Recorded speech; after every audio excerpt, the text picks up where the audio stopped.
Sometimes we think that men are fearless, and we forget that they have the same types of thoughts, feelings, and emotions that women do. So in today's video, we're going to talk about 5 secret fears that men may have when he really likes you.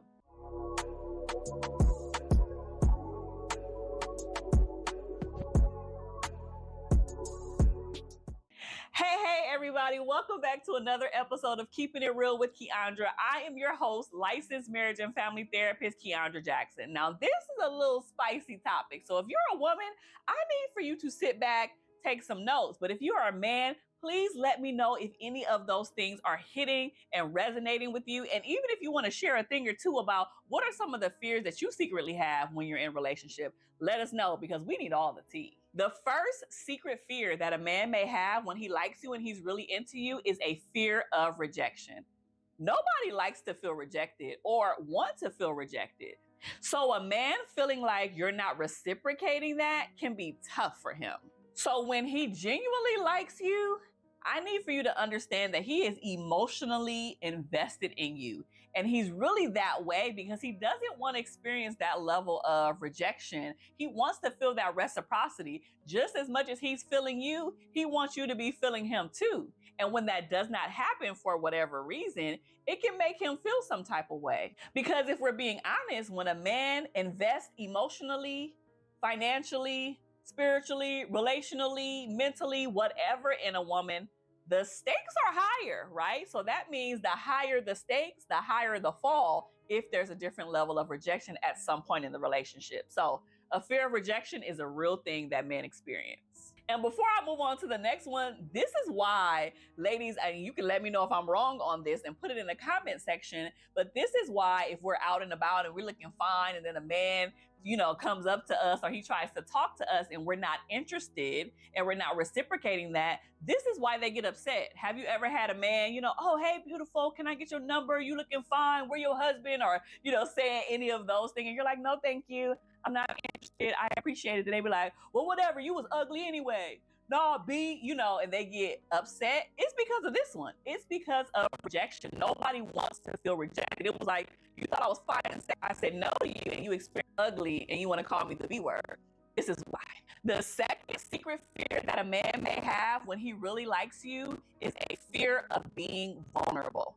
Now, we know that men are socialized differently. They don't get all of the encouragement to share their thoughts, feelings, and emotions. In fact, they get the opposite. If you are crying or if you're showing some type of emotion, they call you a little B word or suck it up. Men don't cry, get it together, you ain't a real man. All of these messages are pushed upon them, are inundated, not just in people's family, but also in society. So when he really likes somebody and he really likes you, and it requires him to be vulnerable, it takes a little bit of a moment because, again, he doesn't want to be rejected, but he also knows that if he stays so closed off, if he stays so guarded and so protected, he can't let you in. And then that way you can't love him and he won't be able to love you either. So there's a level of tearing down that he has to experience and opening up in a good way so he can let you in. And hopefully once he lets you in, you don't wreak havoc and you're not rude and disrespectful and mean and throwing things back in his face,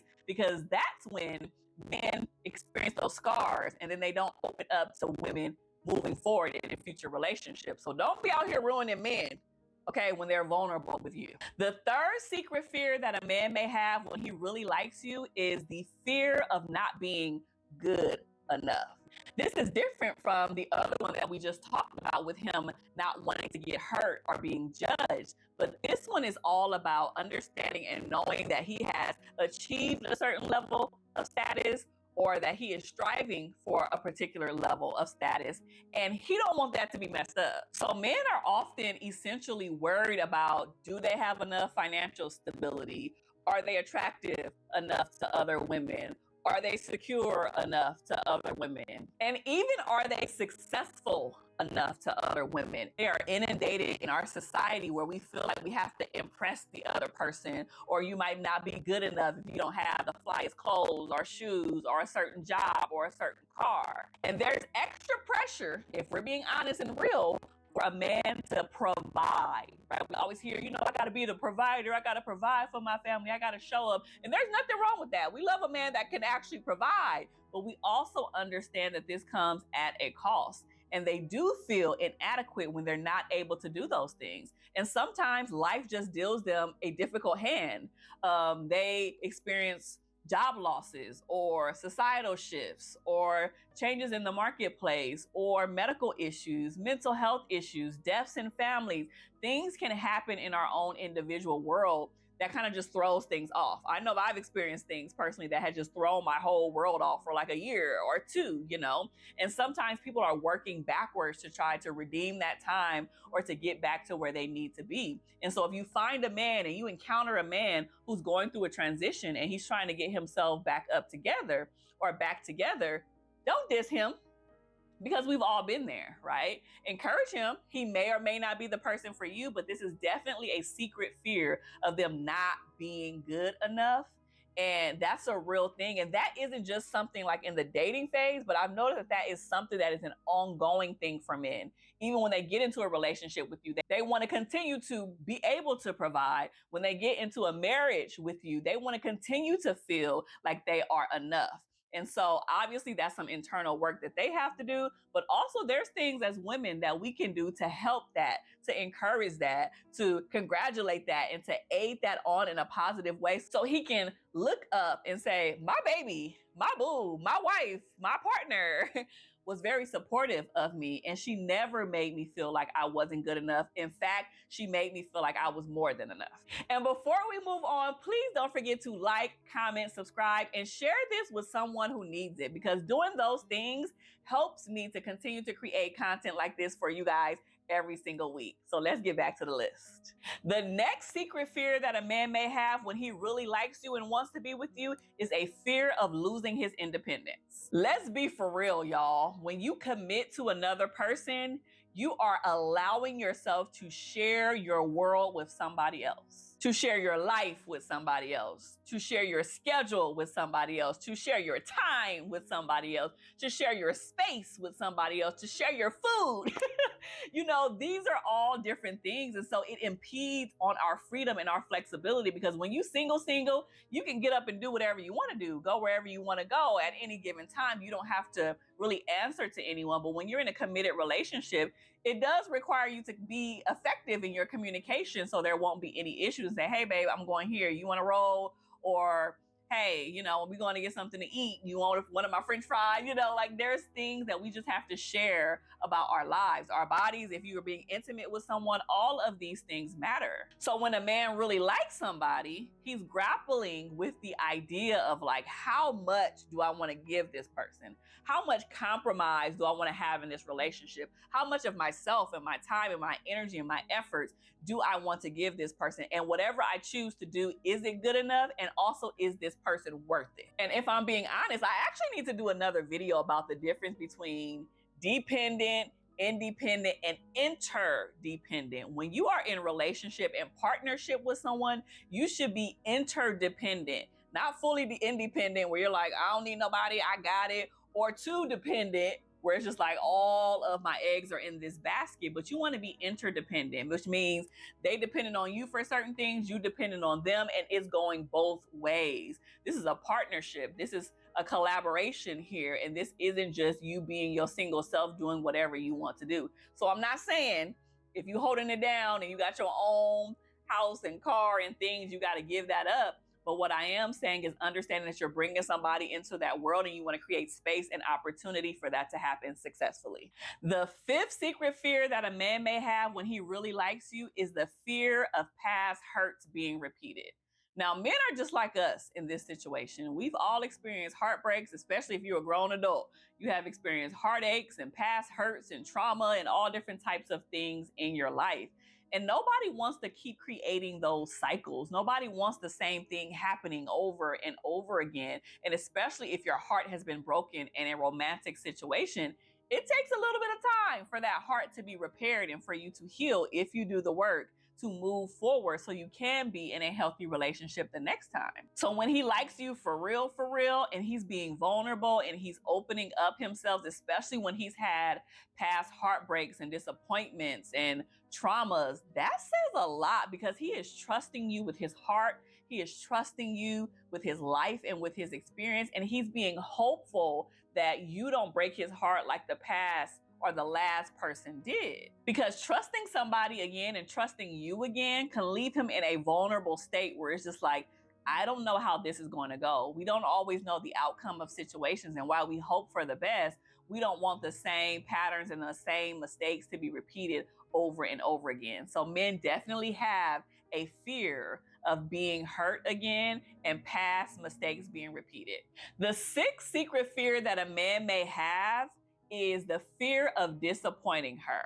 When you have a woman that you absolutely love and they are rocking hard with you, disappointing you can feel like a dagger to the heart, especially if you have high expectations of your partner or if they have high expectations of themselves. They don't want to let you down. They don't want you to be sad. They don't want you to be disappointed. They don't want you to have to question their choices or what they are choosing to do. They want to know that they are not going to disappoint you. And sometimes allowing them to have that type of autonomy and that type of agency to make their own choices, it impacts us too, right? Sometimes they make great choices and we're like, yes, babe, thank you so much for doing that. And then they make other choices where it's like, well, that probably wasn't the best choice. And because you chose that, it's going to negatively impact us in this way. When things like that happen, remember, again, this is a partnership.